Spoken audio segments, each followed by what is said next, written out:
Assalamualaikum warahmatullahi wabarakatuh. Perkenalkan, nama saya Muhammad Fahrizi Ilham, NIM 171401113, jurusan PGMI kelas C 2017. Baik, di sini saya akan mempresentasikan tentang sejarah dari Sunan Kalijaga atau nama aslinya yaitu Raden Mas Said. Baik, yang pertama yaitu biografi. Jadi, Sunan Kalijaga ini lahir pada tahun 1450 Masehi dengan nama asli yaitu Raden Mas Said. Ada pula beberapa nama lain dari Sunan Kalijaga seperti Syekh Malaya, Syekh Lokajaya, terus Pangeran Tuban. Eh, Raden Said atau Sunan Kalijaga ini lahir dari seorang ayah yang bernama eh, Raden Sahur dan ibunya yang bernama Nawang Nawang Arum. Jadi Sunan Kalijaga ini memiliki istri yang bernama Dewi Saroh, yaitu anak dari Maulana Ishak. Dan dari situ Sunan Kalijaga mempunyai 3 anak yang bernama Raden Umar Said atau sekarang itu dikenal dengan Sunan Muria. Terus yang kedua itu Dewi Sofiah dan yang terakhir yaitu Dewi Rakayuh. Lanjut, jadi sekarang saya akan membahas tentang asal-usul dari Sunan Kalijaga. Eh, jadi asal-usul Sunan Kalijaga itu berawal dari titah dari seorang guru yang bernama Sunan Bonang kepada Raden Said atau Sunan Kalijaga untuk menjaga tongkatnya yang tertancap di sebelah sungai.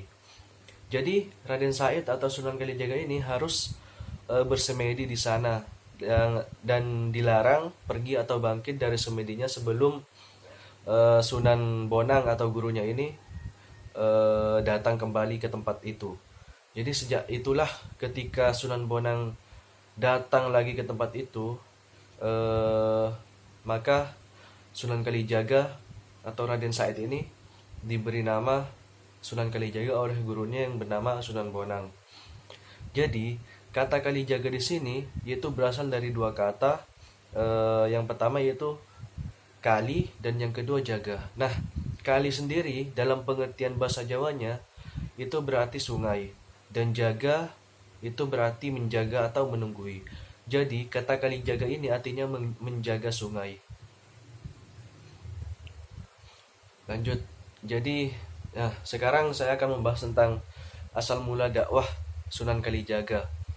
Eh, jadi atau setelah Sunan Kalijaga itu menjaga tongkatnya, itu Sunan Kalijaga masih belum banyak memperoleh ilmu dari gurunya yang bernama Sunan Bonang.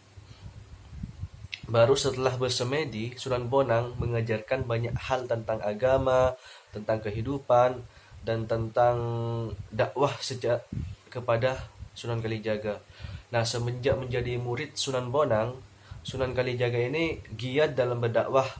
Beliau itu menggunakan alat dakwahnya itu seperti media sebagai pelengkap dakwahnya, agar lebih mudah dalam menyampaikan sesuatu yang ingin beliau ajarkan kepada pengikutnya. Nah, dari berbagai seni yang digunakan itu banyak ya, diantaranya itu seni musik seperti gamelan, terus eh, menggunakan wayang kulit, seni suara, dan juga seni ukir. Beliau berdakwah menggunakan alat-alat seperti itu supaya memudahkan cara berdakwah di tempat yang kebiasaannya masyarakat Jawa menggunakan alat-alat seperti itu. Terus cara dakwah Sunan Kalijaga. Jadi cara dakwah Sunan Kalijaga itu bukan hanya sekedar dengan seni saja seperti yang tadi saya sebutkan, melainkan juga dengan menggunakan pendekatan kontekstual seperti pendekatan politik, pendidikan, dan juga pendekatan perekonomian. Dengan salah satu contohnya itu dengan membantu mengembangkan revolusi alat-alat pertanian. Nah, dalam menjalankan dakwahnya, beliau itu Sunan Kalijaga itu tidak sok pintar ya, tapi melainkan juga sambil belajar menjadi manusia yang agar bisa menjadi manusia yang lebih baik lagi. Seperti yang tertuang dalam falsafah dari Sunan Kalijaga yang berbunyi yaitu Surudiro Jayaningrat Lebur Dening Pangastuti, yang artinya yaitu segala sesuatu, segala sifat keras hati, sok kuasa dan angkara murka itu hanya lebur dengan sikap bijak, lembut hati dan sabar. Nah, itu falsafah dari salah satu filsafah dari Sunan Kalijaga. Jadi kita bisa dapat mengambil pelajaran dari kehidupan beliau, yaitu seorang sunan dari 9 wali, salah satu sunan dari 9 wali Allah di tanah Jawa, dan itu bisa ambil banyak, kita bisa mengambil hikmah atau pelajaran dari beliau.